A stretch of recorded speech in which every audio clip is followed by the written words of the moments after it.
PH daripada Nikita Mirzani ini bermain timing aja waktu. Jadi setelah berjalannya pidana ini baru kemudian dihajar kembali dengan masalah gugatan perdatanya, dan itu bagi saya ya sangat cakep gitu. Kita boleh saja menafsirkan unsur itu ya, boleh silakan, tetapi bagi yang punya kepentingan. Nah, sebenarnya siapa sih yang boleh menafsirkan unsur? Itu tentu kepolisian sebagai penyidik, kejaksaan sebagai JPU, dan juga tentu kehakiman nanti atau hakim ya, majelis hakim. Tapi ingat bahwa unsur itu, pasal itu tidak boleh ditafsirkan secara berlebihan.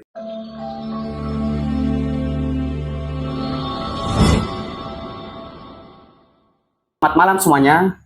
Pada kesempatan spesial kali ini, saya sebagai host akan mewawancarai Bang Solmat dan salah satu managing partner dari Solmat Law Firm adalah Bang Roland. Halo, selamat malam. Malam, Bang Pascal. Malam, Bang Roland. Malam. Oke, baik. Teman-teman, pada kesempatan kali ini kami akan berdiskusi atau podcast mengenai kasus Nikmir. Nah, nanti saya akan bertanya pendapat dari masing-masing narasumber. Kita mulai yang pertama, menurut Bang Solmat sendiri, sekarang kan ramai diperbincangkan adanya kasus Nikmir. Nah, Nikmir ini melayangkan gugatan terbaru, yaitu gugatan perdata yang dimana sejumlah 144 M. Menurut Bang Solmat sendiri bagaimana?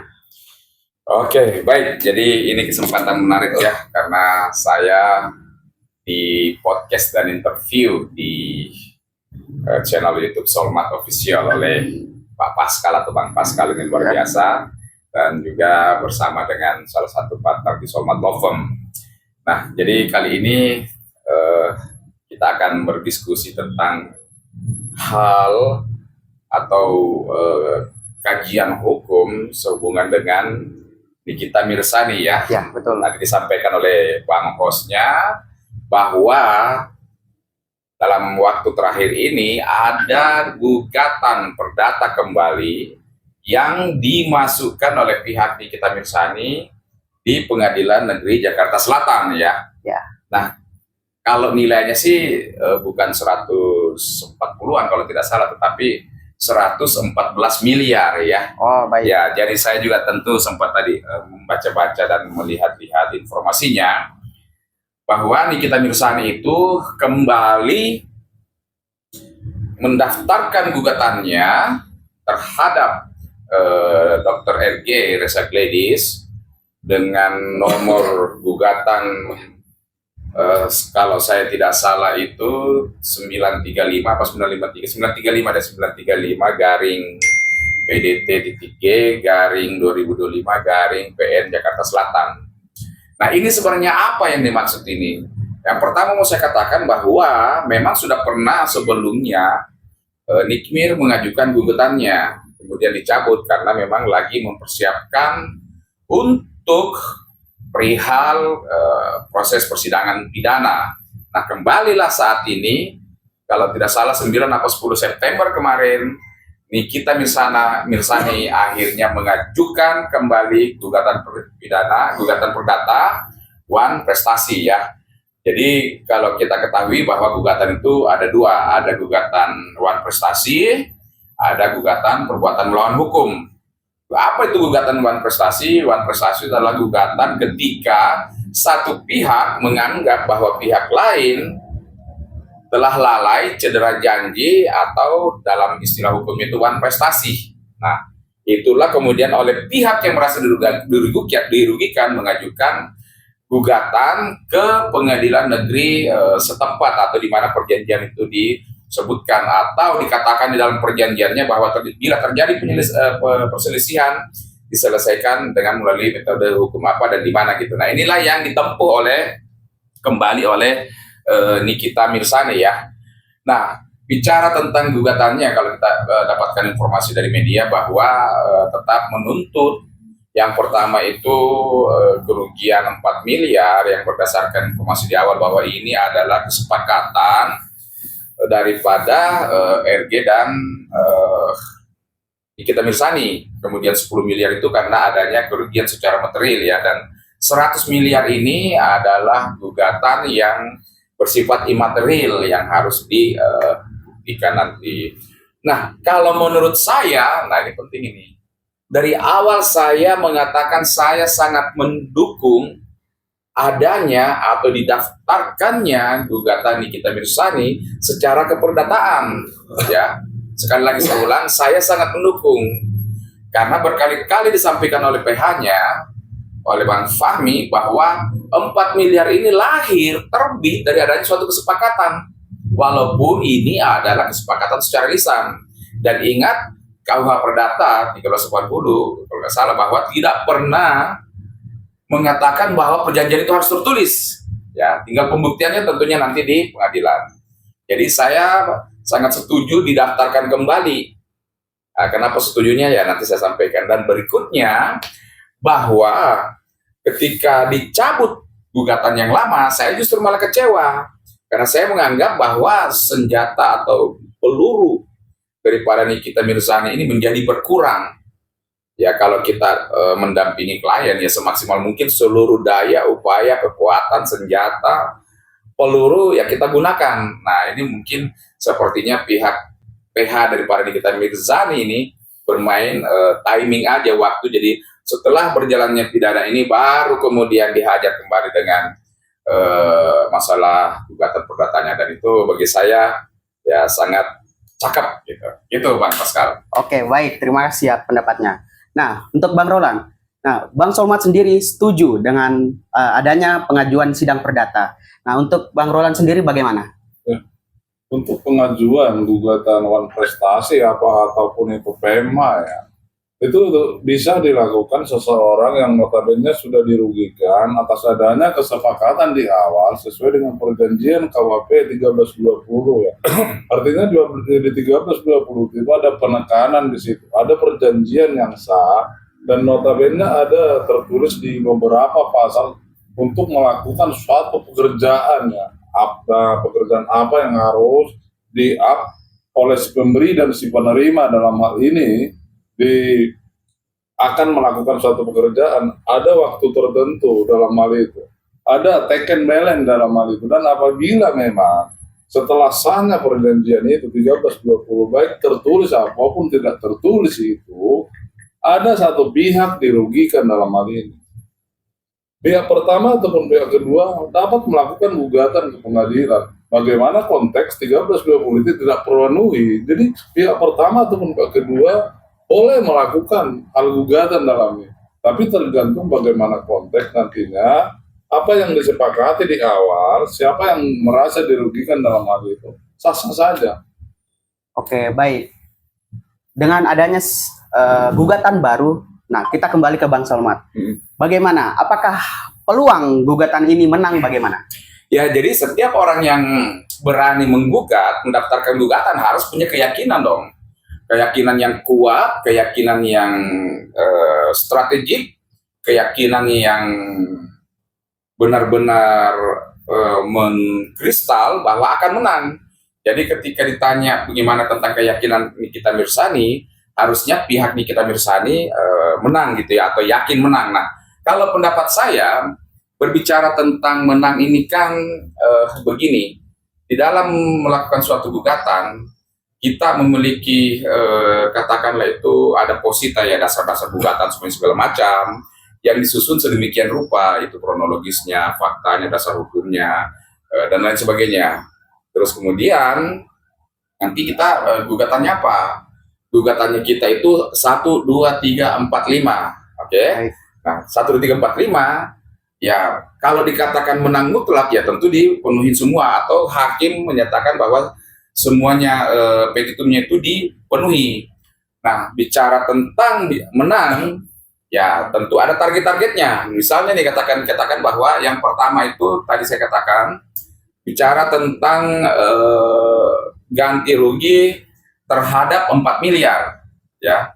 Jadi kalau data yang dimiliki atau kita amati bahwa memang ada pertemuan-pertemuan dan lain sebagainya, ya. Pembuktian pertama bahwa kalau sudah dinyatakan bahwa ini ada perjanjian, maka saya yakin bahwa besar kemungkinan untuk yang 4 miliar ini bisa dipenuhi atau dimenangkan oleh Nikita Mirzani, ya. Nah, bicara tentang kerugian material, memang harus dibuktikan bahwa akibat perbuatan RG, tindakan wan prestasi RG, benar-benar menimbulkan kerugian material daripada Nikita Mirzani. Nah, ini harus ada hitung-hitungannya nanti.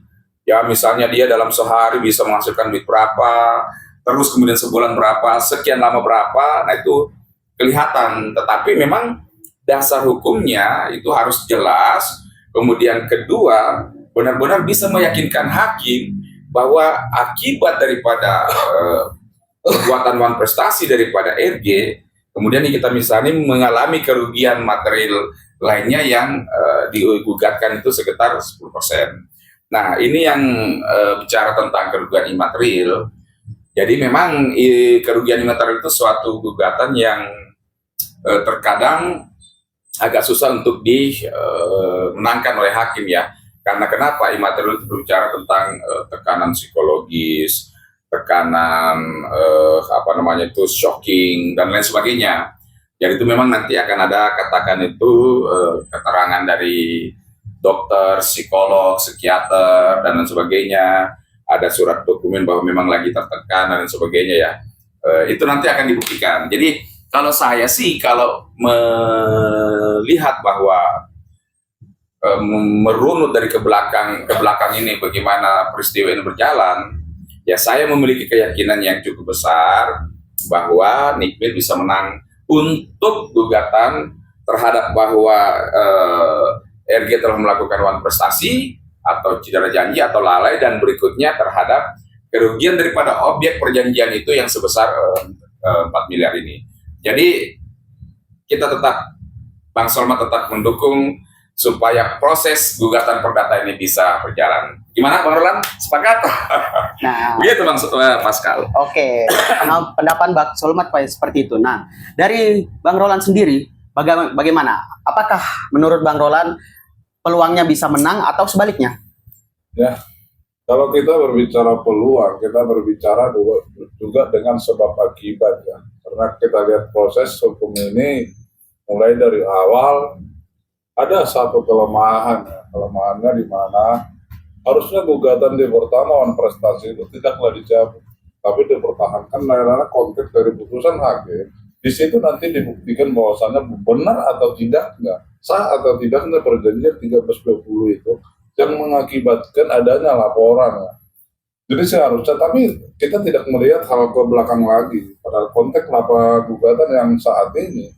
Ya tinggal bagaimana konteks daripada PH, daripada NM di sini untuk mendalilkan, karena dalam proses hukum siapa yang menggugat itu yang mendalilkan. Artinya di saat kita berani menggugat seseorang itu berarti kita harus dapat membuktikan bahwa benar apa yang dia lakukan atau seseorang yang merugikan kita dengan dasar 1320 itu ada wan prestasi di situ, ada kelalaian, ada hal yang tidak terpenuhi di situ. Ya, kita akan lihat dengan bagaimana konteks dari pengarang PH nanti di situ mendalilkan bahwasannya benar adanya sah perjanjian tersebut. Ya kita akan melihat daripada konteks pembuktiannya nanti di pengadilan terhadap nanti putusan pengadilan menyatakan memang benar-benar itu terjadi 1320 itu, dan memang jika benar pihak RG dalam hal ini lalai atau memang melakukan wan prestasi, ya kalau kita berbicara tuntutan 100 miliar, ya 100 miliar itu sangat rendah untuk seorang public figure, ya, yang dimana kita lihat proses berjalan sampai sekarang sudah hampir 7 bulan, ya, dalam proses penahanan. Ya kalau untuk tuntutan 100 miliar itu sangat sedikit. Yang notabene seorang penggugat itu adalah public figure yang kita bisa melihat dalam kesehariannya juga bisa mendapatkan 1 miliar dalam 1 hari. Jadi tinggal bagaimana nanti pendamping hukumnya menguatkan atau membuat satu bukti-bukti dalam dalil nanti bahwasanya benar-benar ada di sini pihak yang dirugikan, yaitu klien dia, untuk sebagai pertimbangan dalam hakim memutuskan nanti. Begitu. Oke, baik. Ya, jadi saya mau tambahkan sedikit, ya. Ya, silakan. Tadi disampaikan oleh Pak Roland bahwa ada adigium hukum mengatakan bahwa siapa yang mendalilkan, dia yang harus membuktikan, dan itu memang benar-benar suatu ya suatu adigium yang memang dipegang atau harus atau dijalankan di dalam pengadilan. Nah, bicara tentang kasus gugatan perdata ini kan yang menggugat itu Nikita Mirzani ya. Nah, yang pertama itu harus membuktikan bahwa ada suatu perjanjian karena di sini tidak ada secara tertulis. Tetapi yang tadi disampaikan oleh Pak Roland bahwa KUH Perdata 1320 di situ kan dinyatakan syarat sahnya perjanjian ya, adanya para pihak, adanya suatu objek yang diperjanjikan, terus kemudian adanya kecakapan, terus kemudian adanya karena sebab halal atau tidak karena di bawah tekanan atau tidak dengan kepaksaan. Nah, itulah syarat sahnya perjanjian dan tidak ada di situ harus tertulis. Nah, jadi satu hal bahwa ini sudah bisa masuk karena kenapa? Bahwa memang KUH Perdata mengatakan tidak wajib perjanjian itu secara tertulis. Itu satu hal. Nah, berikutnya pada saat membuktikan di dalam gugatan perdata apa sih yang memberikan keyakinan kepada hakim bagi pihak yang mendalilkan dan berusaha untuk membuktikan. Yang pertama itu saksi-saksi, ya. Kemudian kedua itu adalah bukti, ya, bukti tertulis, surat, keterangan ahli, ya, dan lain-lain sebagainya. Nah, ini yang menjadi kewajiban bagi pihak Nikita Mirzani, PH-nya untuk benar-benar bisa meyakinkan hakim seyakin-yakinnya bahwa yang paling pertama mengajukan saksi bagaimana kronologi sehingga ada suatu perjanjian walaupun itu adalah tidak tertulis tapi itu benar-benar ada kesepakatan antara RG dengan Nikmir sehingga kemudian tertransferlah atau ditransfer dan diberikan dana sebesar 4 miliar itu. Dan berikutnya ya memang harus diberikan bukti-bukti yang kuat, ya. Bukti-bukti yang kuat, baik itu mungkin adanya keterangan berbentuk surat, keterangan saksi, kemudian dan lain sebagainya, ya. Jadi ini yang memang harus dibuktikan sebagai pihak yang mendalilkan bahwa ada wan prestasi, ada perjanjian, ada wan prestasi, dan itulah kerugian-kerugian yang dikatakan bahwa kerugian untuk objeknya 4 miliar, kerugian materialnya 10 miliar, dan kerugian imaterialnya itu 100 miliar, sehingga totalnya menjadi 114 miliar. Oke, baik. Nah, kita ke Bang Roland dulu ya. Ya. Nah, karena kasus ini terus bergulir, nah, hubungan dari gugatan Nikita sendiri ini, gugatan perdata, dengan kolerasi pidananya itu bagaimana, Bang Roland? Ya. Kalau kita lihat proses berjalan ya, karena memang di awal itu ada laporan, adanya juga tindak pidana pemerasan ya, dan ini perlu ditekankan. Artinya ada seseorang yang melaporkan adanya tindak pidana pemerasan dalam hal itu. Berarti ada dugaan, ada notaben di situ, bahwasanya satu pihak menganggap itu perjanjiannya tidak sah, sehingga apa yang dimintakan oleh pada pihak yang notabene ingin menjalin suatu kerjasama baik dalam periklanan ataupun hal perjanjian apa itu, jika pihak di sini RJ ya melakukan laporan, berarti serta merta dia menganggap bahwasanya tidak adanya perjanjian dalam hal itu, sehingga uang yang diberikan itu 4 miliar adalah hal suatu pemaksaan, sehingga dia melaporkan hal ini ke pihak berwajib. Dan proses berjalan, kita tidak melihat adanya kebenaran, karena suatu kebenaran, suatu tindak pidana itu yang dilakukan seseorang itu adalah hakim yang memutuskan. Jadi kita lihat prosesnya berjalan, bahwasanya memang kalau kita berbicara tentang siapa yang salah dalam hal itu, ya kita cukup mendalilkan di sini, baik daripada PH, daripada si pelapor dan terlapor dalam hal ini, membuktikan hal itu di persidangan, dan dinyatakan nanti siapa sebenarnya yang salah dan siapa sebetulnya yang benar dalam hal itu. Tapi dalam proses berjalan, ya mari kita hanya melihat bagaimana konteks daripada PH masing-masing untuk mendalilkan bahwasanya siapa yang benar dalam hal itu. Oke, baik. Untuk Bang Somad sendiri, bagaimana pendapatnya? Ya, jadi begini, bicara tentang gugatan non prestasi yang kita misalnya dengan proses proses pidananya, jadi kita perlu pahami bahwa secara hukum ini tentu dua hal yang berbeda, Bapak sekalian. Jadi kalau ketika bicara tentang gugatan Wan Prestasi PMH itu kan bicara tentang keperdataan ya. Nah, perdata itu berbicara tentang hak-hak private, hak pribadi seseorang, disertai dengan hubungan dengan terhadap aset harta kebendaannya. Makanya dalam semuanya permasalahan perdata selalu bicaranya tentang entahkah itu uang, entahkah itu harta, memperebutkan memperebutkan harta dan lain sebagainya. Ya, oh ya, jadi kalau saya tidak salah juga di dalam gugatan yang kita misalnya ini ada tentang hak penyitaan terhadap barang ya, itu nanti bisa terhadap rumah kalau nggak salah, bisa saya jelaskan nanti ya. Ya. Nah, perdata dia akan berjalan dengan sendirinya. Yang tadi saya sampaikan bicara tentang pidana, adanya suatu perbuatan melawan hukum yang diatur di dalam undang-undang yang berlaku yang dilakukan oleh seseorang, sehingga kemudian akhirnya seseorang tersebut harus mempertanggungjawabkan perbuatannya tersebut ya. Jadi ini dua hal yang berbeda. Ketika kita ada suatu permasalahan diawali dengan suatu perjanjian, maka seharusnya itu memang masuk ke dalam ranah keperdataan dulu. Tapi ketika suatu proses adanya kesepakatan ini, ada suatu perbuatan-perbuatan yang mengarah ke tindak pidana, nah itu tetap bisa dilaporkan. Jadi ini dua hal yang berbeda. Akan tetapi hasil daripada sidang perdata itu bisa menguatkan daripada sidang pidana. Dalam artian apa? Bahwa dia juga sebagai bukti ya. Baik. Karena kan itu sebagai keterangan ya, adanya keterangan ataupun adanya surat gitu ya, surat. Nah, katakanlah putusan perdata itu bisa menjadi surat yang menguatkan. Misalnya gini nih, saya kasih contoh nih ya, bahwa ternyata putusan perdatanya ini di situ jelas mengatakan bahwa ini ada suatu kesepakatan ya. Semisal nih ya, ada suatu kesepakatan, otomatis putusan ini anggaplah belum ingkrah ya, masih dibanding dan sebagainya, tapi putusan tingkat pertama ini akan menguatkan ketika itu bisa diajukan sebagai bukti tambahan karena mungkin sedang berproses di sidang pidana, bahwa sidang perdata menunjukkan Pak ini ada ada putusan pengadilan yang mengatakan bahwa ini adalah ada perjanjian nih ya. Ada perjanjian, sehingga itu akan mengaburkan delik, misalnya itu dia pemerasan 368 ataupun pengancaman 369.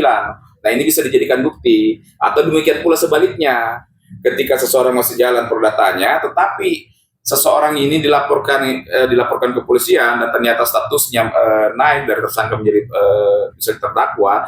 Nah, ini juga bisa dijadikan kekuatan di dalam mengajukan gugatan perdata bahwa orang ini memang telah dinyatakan pihak kepolisian sebagai tersangka ataupun terdakwa. Jadi fungsinya itu akan saling menguatkan, tetapi hubungan secara langsungnya itu tidak ada gitu, Pak Pascal. Oke, baik. Nah, kasus Nikmir ini sudah berjalan kurang lebih 7 bulan ya. Nah, kita ke Bang Roland dulu. Bang Roland sendiri menanggapi bagaimana ini sebenarnya kasus Nikmir berjalan? Kita sudah lihat prosesnya, bahwasanya memang dari awal ada laporan dalam hal itu. Dan kita juga ya dalam konteks pemahaman hukum juga, walaupun kita sama-sama sarjana hukum, tapi punya telah masing-masing ya. Artinya ada langkah-langkah tersendiri yang dilakukan oleh seorang PH ya. Jadi kalau kita berbicara tentang itu, ini kita berbicara tentang jikalau kita ya, kalau kita menangani suatu kasus, kita akan pikirkan dulu di saat dilakukan penetapan tersangka terhadap klien kita, itu yang kita kejar pertama sekali adalah pra-peradilan. Terus setelah pra-peradilan kita harus gugat di Dewan Prestasi menandakan bahwasanya klien kita itu sudah sah secara hukum keperdataan 1320 dalam hal ada di situ kerjasama untuk membatalkan nanti jikalau memang prosesnya berjalan sampai ke terdakwa. Dan di situ nanti kita atas putusan daripada gugatan yang kita lakukan di perdata itu sebagai timing untuk dakwaan daripada jaksa dalam hal ini. Tapi kita tergantung bagaimana konteks PH itu ambil langkah-langkah ya. Kalau kita berbicara ya mungkin satu langkah berbeda dan pola pikir yang berbeda itu juga tergantung bagaimana konteks penanganan klien kita di lapangan begitu. Oke, baik. Kalau Bang Sobat sendiri Oke, berpendapat seperti apa? Jadi ini dari awal juga saya mengikuti kasus ini ya, Bapak sekalian, dan saya pribadi mengatakan bahwa seperti ini. Kalau saya menilai bahwa untuk proses yang berjalan ini ya, itu diawali suatu proses atau kondisi yang katakanlah itu tanda kutip dipaksakan ya dipaksakan, atau ada dugaan-dugaan kriminalisasi ya. Ya. Ini dugaan loh ya, bukan menuduh ya, ataupun dalam perspektifnya saya. Saya mengambil ininya seperti ini, apa namanya itu analoginya bahwa RG ini seorang pengusaha pintar dan tentu juga punya tim hukum ya, punya orang ya, temankah ataukah memang punya secara legal corporate-nya tim hukum atau penasihat hukum atau pengacara. Nah, kita akan ketahui bersama bahwa peristiwa ini didahului dengan adanya dugaan RG terhadap Nikmir ketika Nikmir itu melakukan live ya, bersuara di TikTok, dan adanya tuduhan pencemaran nama baik ya, pencemaran nama baik. Nah, yang menjadi pertanyaan, kenapa sampai ketika sudah dikasih duit baru kemudian laporannya masuk?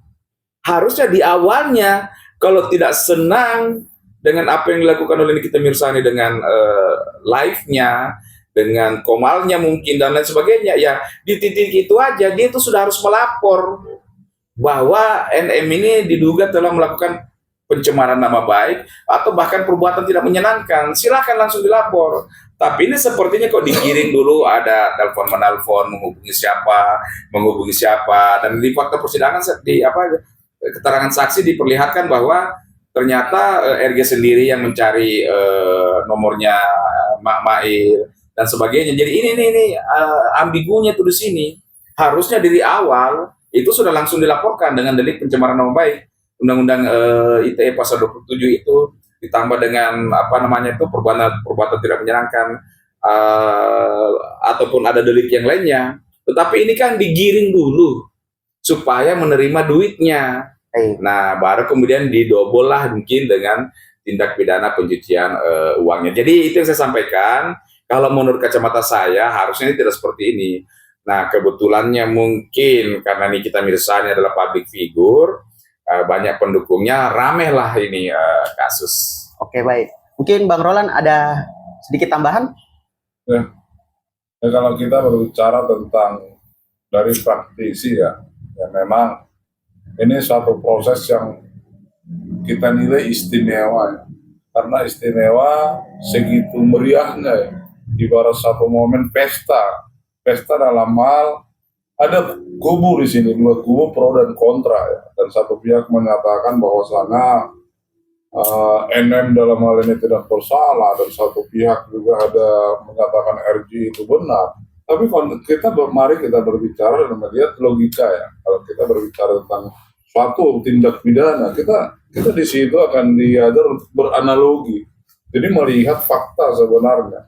Dan kita juga tidak bisa menyatakan seseorang itu bersalah sekalipun sudah dalam posisi terdakwa ya.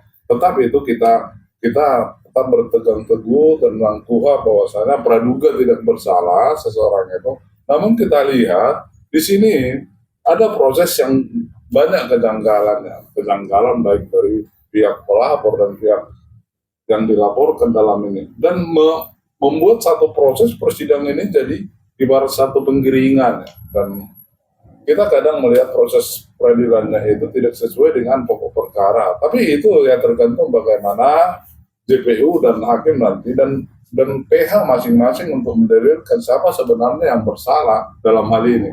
Tapi memang kita melihat hal ini sebagai euforia, dan baru kali ini juga kita melihat satu proses persidangan yang notabene laporan pertama 368 dan dari penyidik P21-nya dan sampai di kejaksaan itu pergantian 368, 369. Tapi kalau kita berbicara tentang 368 ya, itu 368 juga ada pemerasan ya. Pemerasan itu secara langsung ada subjek hukum bertemu dan ada di situ pemberi dan ada penerima.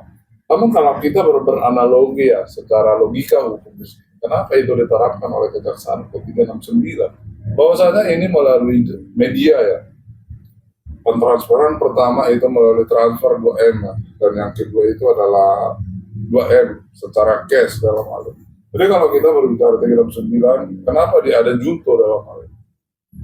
Dalam junto itu berarti ada di situ masuk ke TPPU-nya, ada di situ unsur memiliki. Dalam dakwaannya, kita tidak bisa ini menyatakan bahwasannya memang benar itu dakwaan. Nanti tergantung bagaimana konteks hakim memutuskan dan pihak masing-masing. Tapi yang kita lihat inilah satu sejarah ya, satu sejarah dalam proses hukum bahwasanya dalam proses pemerasan sampai ada junto TPPU-nya. Ini salah satu kasus yang kita lihat. Tapi mari kita sesama praktisi hukum juga, ya bagaimana konteks pemberian edukasi begitu. Tergantung siapa yang benar, siapa yang salah. Biarkan nanti produk hukum, hakim atau proses persidangan yang menentukan bahwasannya siapa antara terlapor dan yang dilapor ini benar atau tidak, nah, begitu. Oke, saya tambahin juga ini Pak Pascal. Oke, baik, silakan. Karena ini Pak Roland kembali lagi nih 368, 369 ini Ya, perdebatannya. silakan. Dari dulu kami sering berdebat gitu. Ya, jadi disampaikan bahwa 368 itu kemudian pada saat penuntutan jadinya 369 ya, KUHP 368 jadi 369 ya. Banyak teman-teman baik itu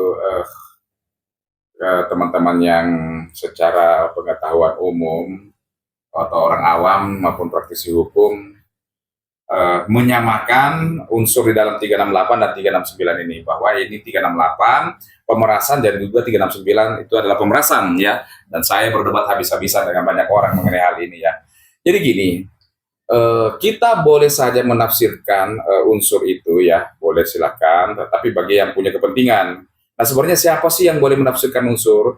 Itu tentu kepolisian sebagai penyidik, kejaksaan sebagai GPU, dan juga tentu kehakiman nanti atau hakim ya, majelis hakim. Tapi ingat bahwa unsur itu, pasal itu tidak boleh ditafsirkan secara berlebihan. Ya, itu ada asas bahwa lex kita kontrari interpretatio atau interpretation ya gitu ya.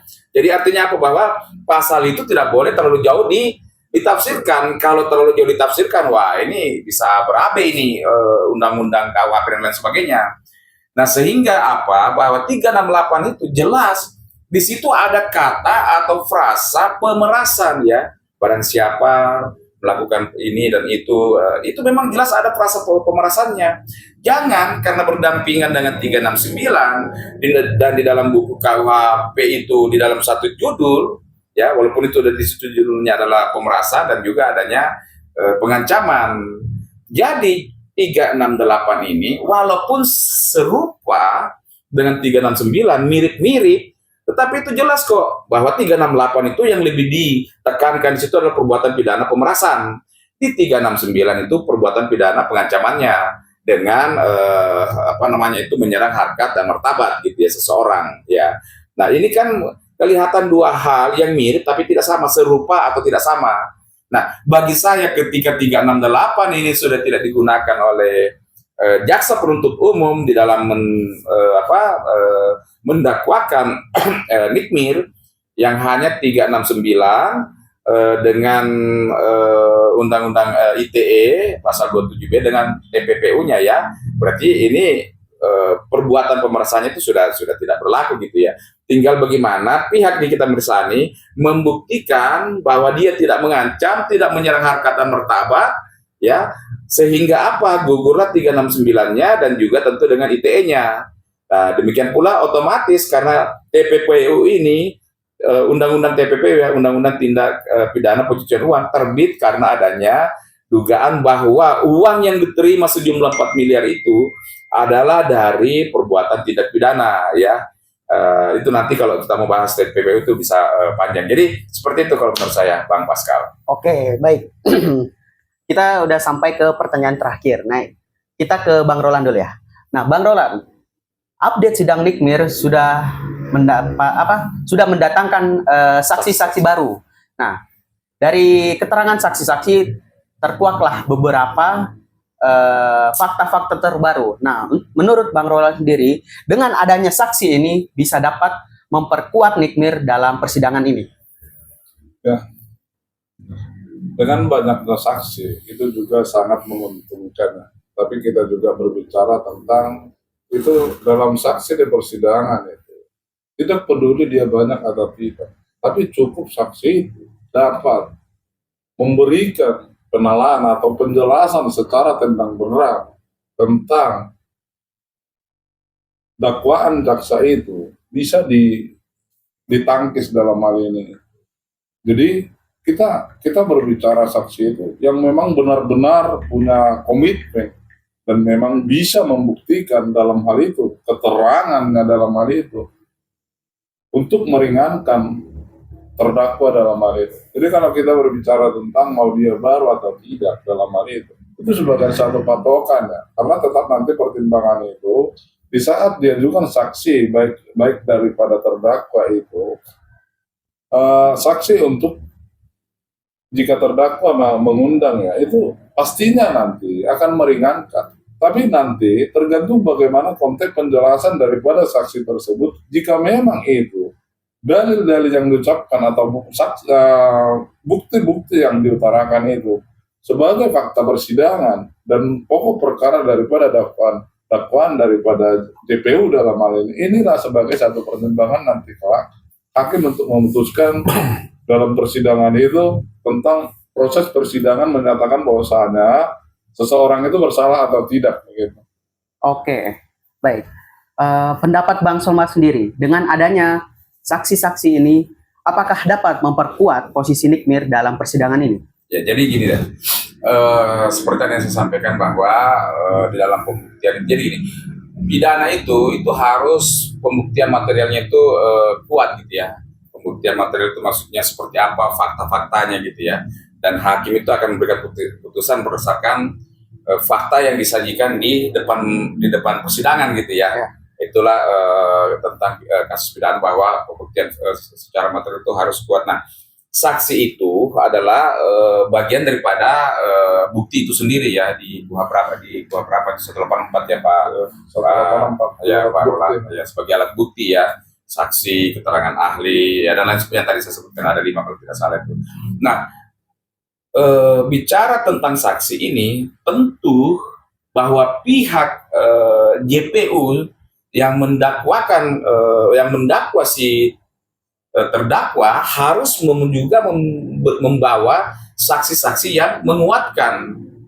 Nah, demikian juga dengan pihak terdakwa harus juga membawa saksi-saksi yang mendukung bahwa saya ini tidak bersalah, ya. Nah, kita tidak tahu sekarang kalau kemarin yang saya sempat lihat saksi satu itu ya, seperti itu kan saksi dari Nikita yang dibawa oleh pihak Nikita yang mengatakan bahwa saya sudah pakai produknya RG tapi kulit saya masih seperti apa tuh? Black Mamba itu Black kan Mamba, ya. Nah, itu kan saksi yang dibawa itu memang pasti harus yang menguatkan siapa pembawanya. Jadi sangat susah untuk membawa nanti satu saksi yang netral. Terkecuali dalam berjalannya fakta persidangan, hakim boleh coba panggil yang ini untuk dimintai keterangan. Nah, itu biasanya misalnya saksinya si A nyebut nama terus nyebut seseorang, nah oleh hakim disuruh panggil. Nah, demikian juga dengan saksi ahli. Saksi ahli pasti kalau dibawa oleh grupnya Nikmir sudah ada briefing dulu nih. Nah, demikian juga dari JPU. Jadi seperti itu. Jadi saksi daripada JPU silakan dihadirkan, saksi daripada terdakwa silakan dihadirkan, masing-masing berpendapat ya. Nanti hakim yang akan memberikan apa namanya itu penilaian gitu ya. Tapi ada hukum hukum lagi bahwa satu saksi bukanlah saksi ya, unus testis nullus testis. Arti kata apa? Kalau berbicara tentang kebenaran satu hal yang dihadirkan juga itu hanya satu saksi, nah itu berarti tidak kuat, harus 2, 3 yang menguatkan kebenaran itu. Semisalnya begini nih, bahwa Nikmir mengatakan produknya RG itu tidak benar, ya kan, cacat produk lah atau dan lain semisal ini, semisal. Nah, dia harus ada 1 saksi, 2 saksi dan 3 saksi. Nah, itu akan diberikan penilaian oleh hakim bahwa ini kira-kira seperti apa kebenarannya gitu ya. Nah, ini akan memang semakin ramai dalam persidangan ketika itu sudah mulai pembuktian, saksi-saksi dipanggil dan mungkin nanti akan ada alat-alat peraga atau produk atau apa. Nah, itu memang akan menjadi kesempatan secara khusus bagi JPU untuk membuktikan dakwaannya. Jelas tadi disampaikan oleh Pak Roland bahwa terkadang orang berpikir bahwa kalau sudah dakwaan itu ada sudah kebenaran. Jangan dulu, sabar Pak, karena itu hakim yang memberikan penilaian tentang benar tidaknya itu, putusan hakim. Nah, demikian juga dari pihak yang terdakwa. Apa yang disampaikan itu silakan semaksimalnya, tetapi itu nanti hakim yang akan memberikan penilaian. Dan ingat bahwa undang-undang kekuasaan hakim itu tidak boleh dipengaruhi atau tidak bisa dipengaruhi ya, benar-benar berdiri independen tanpa dicampur oleh pihak-pihak lain. Bahkan orang mengatakan ada jurisprudensi itu sebagai dasar pertimbangannya hakim aja, karena di Indonesia menganut sistem Eropa kontinental. Putusan hakim itu benar-benar berdiri sendiri dan berdasarkan keyakinan hakim. Mau bawa 1000 saksi pihaknya JPU, ini cuma 2-3 saksi, tapi apa yang disampaikan oleh pihak sini lebih meyakinkan hakim, ya pasti putusannya akan lebih mengarah kepada si pihak yang ini gitu. Nah, seperti itu. Oke, baik. Apakah ada tambahan dari Bang Roland?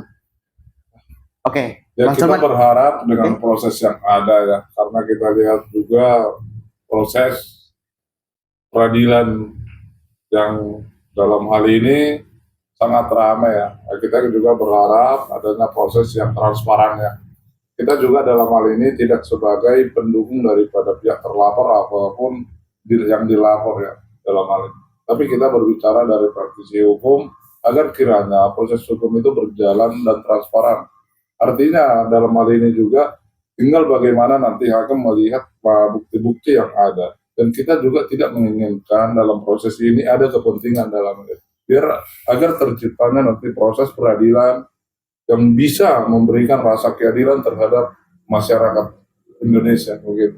Oke, baik. Untuk Bang Sumat, apakah Oke, cukup? baik. Jadi gini ya, kita ketahui bersama bahwa bisa dikatakan inilah kasus yang paling ramai se-Indonesia sekarang ini ya, Bang Pascal ya. Ya. Pak Pascal juga ini kan tiap sidang udah meliput terus ini di Pengadilan Negeri Jakarta Selatan ya, pasti ramai kan sana ya. Ya. Karena adanya bahwa satu, kita misalnya adalah public figure, dan kedua bukan cuma itu, bahwa pokok permasalahan ini adalah bicara tentang skincare, di mana skincare terakhir-terakhir itu menjadi captive market gitu ya, menjadi market yang lagi fenomenal, lagi booming ya. Jadi ini menjadi salah satu juga daya pemicu sehingga berita ini atau perihal ini menjadi sangat ramai ya. Nah, ini yang sayangkan bahwa terkadang masyarakat kita dalam hal ini mungkin para pegiat-pegiat media sosial terlalu berlebihan menanggapi, mendukung, pro, dan lain sebagainya, sampai over. Ujungnya apa nanti? Akhirnya antara pendukung RG dengan pendukung Nikmir saling serang, saling cerca, saling maki, nanti malah melebar. Kalau kita ketahui kan sudah ada nih, orang saling melapor gara-gara kasus ini. Pendukung NM akhirnya melaporkan pendukung RG, demikian pula pendukung RG melaporkan pendukung NM, saling menyerang. Ada lagi istilah sekarang ini, istilah A1, A2, A3 ya. Saya tahu sih ada beberapa teman sekarang ini yang kalau tidak salah itu diserang dan juga ya melapor lah. Nah, ini yang kita minta kepada masyarakat Indonesia untuk lebih bijak ya. Jangan terbawa emosi. Toh ini anggaplah sebagai pembelajaran ya. Kalau memang dukungannya terhadap satu sisi atau satu pihak ya silakan aja. Tapi jangan dengan euforia yang berlebihan sehingga akhirnya kebablasan, keceplosan, keluarlah kata-kata yang menghina, memaki, akhirnya melebar kemana-mana. Itu sangat disayangkan. Berarti yang melakukan seperti itu belum bijak di dalam menelaah masalah kasus hukum dan juga belum bijak di dalam bermedia sosial. Gitu Pak Pascal. Oke, baik. Mungkin podcastnya kita dapat akhiri. Baik. Terima kasih atas waktunya Bang Roland, Bang Solmat. Siap. Oke, baik. Sahabat Solmat, demikianlah podcast mengenai perbincangan antara praktisi hukum mengenai proses persidangan Nikmir. Lanjutkan, sebarkan, dan juga kita akan selalu update mengenai kasus Nikmir selanjutnya. Lanjutkan dan tunggu update-update selanjutnya. Oke. Oke, terima kasih. Terima kasih. Selamat malam. Ya. Selamat siang.